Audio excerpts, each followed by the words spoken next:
Welcome back to Believers IS Academy. In today's topic of the day discussion, we will be discussing about the very recent plan of Uttar Pradesh government to create a new district in the state, which is the Kalyan Singh Nagar, which probably will become the 76th district of the particular state.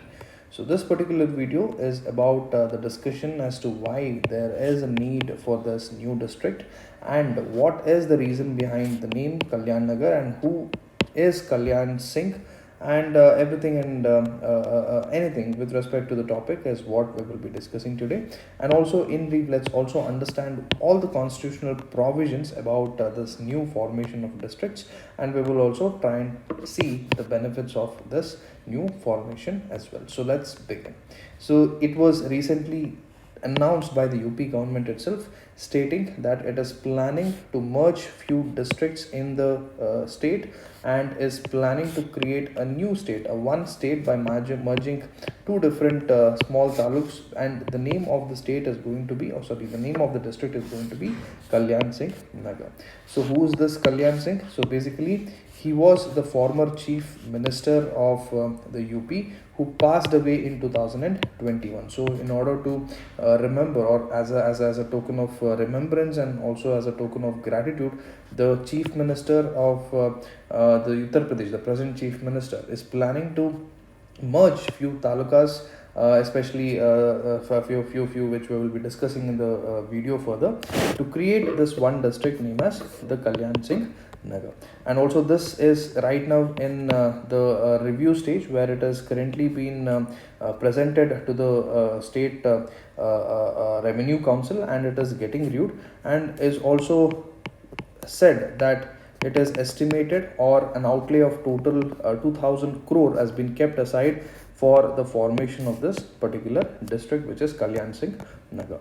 So if we have to check which are all the proposed structure, so this is the Uttar Pradesh map, and you can see that three major areas. One is the Atrauli, next is Gangiri tehsils, especially from the Aligarh district, and next is the Dibai tehsil from the Bulandshahr district, right? So basically these three important talukas are currently being merged and is planned to be named as Kalyan Singh Nagar, and it is going to be the 76th district of the state.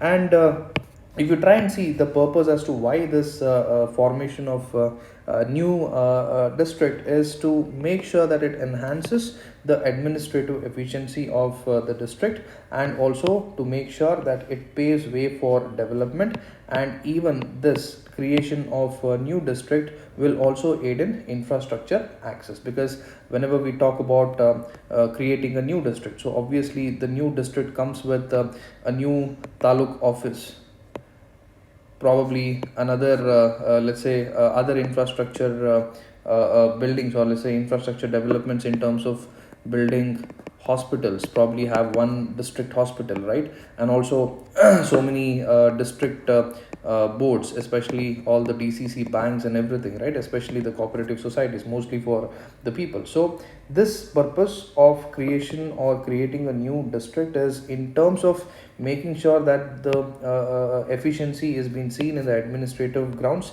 and even to invite some development even in terms of infrastructure, and even in terms of the quality of the people's lifestyle as well.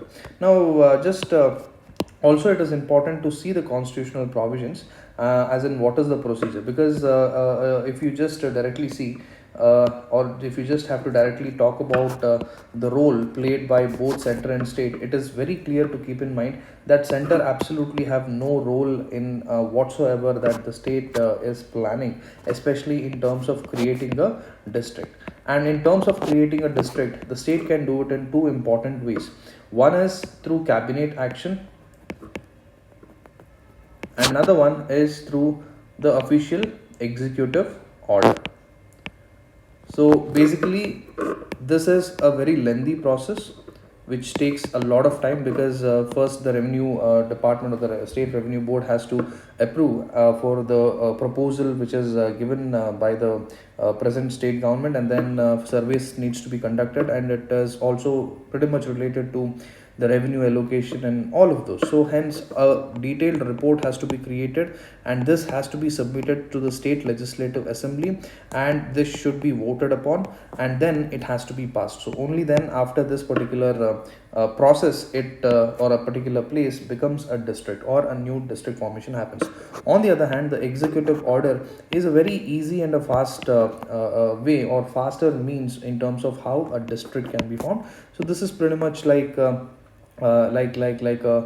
notification, or let's say like a report, which is signed by the topmost executive of that particular state, and then this particular formal is pretty much done. And if you have to understand when are those possibilities when cabinet action and executive order can taken place, that can be taken place.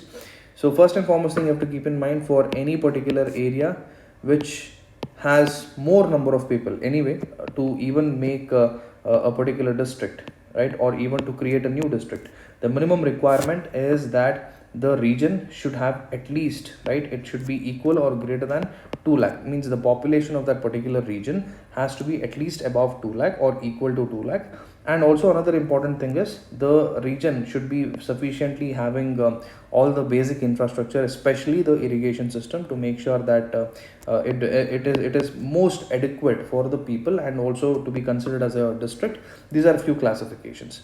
And especially for any particular district which is very small, let's say it has only 2 lakh people population, and then executive order holds good. But for those areas which has probably more number of people, more population, so that is when the executive order will not take place, but will have to go for a cabinet action. And that is what is pretty much happening here in the Uttar Pradesh case as well. So let's see the important points.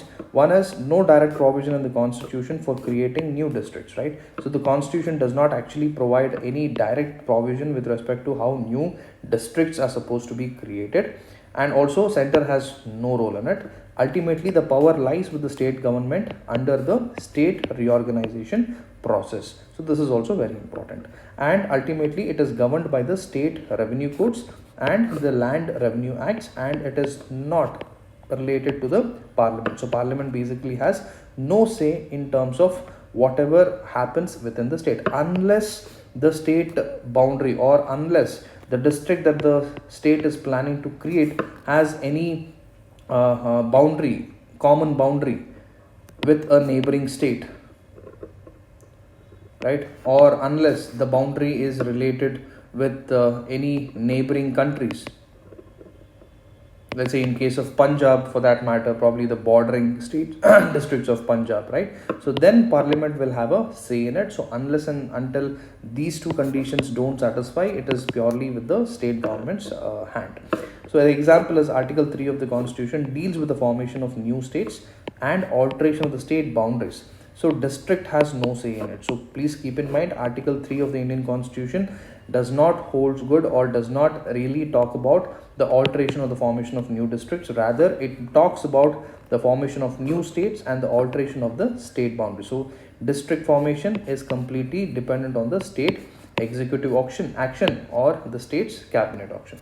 And ultimately, once the state legislative assembly votes on a particular request, and let's say it is approved, a governor's notification is also pretty much valid. It is also required, and it will be submitted, or let's say it will be presented as an official gazette after the cabinet approval. And then further the new district gets formed, and after the new district gets formed, obviously the allocation of resources, the required manpower, including all the government officers and even the officials for the government officers, will be further things.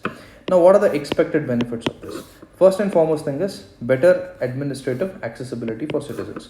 So earlier there were 3 different taluks.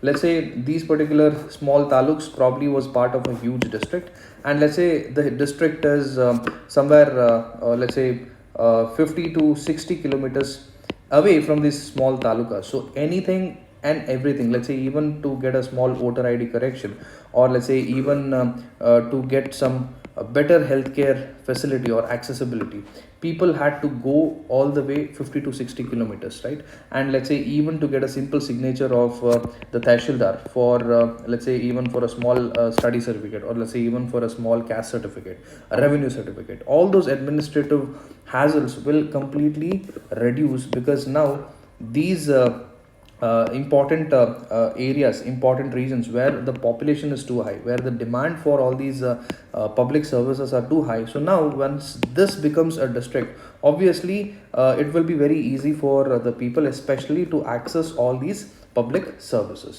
Next is it boosts local infrastructure, education, and health services. As we already discussed, now if a particular region, taluka, is now made into one single district, so now obviously a district should have a district hospital, right, and also probably one school. And now that a particular area is now being designated as a district, so a lot of opportunities and a lot of scope will be opened for a lot of schools or even health services to get opened, right? So that is also another important aspect.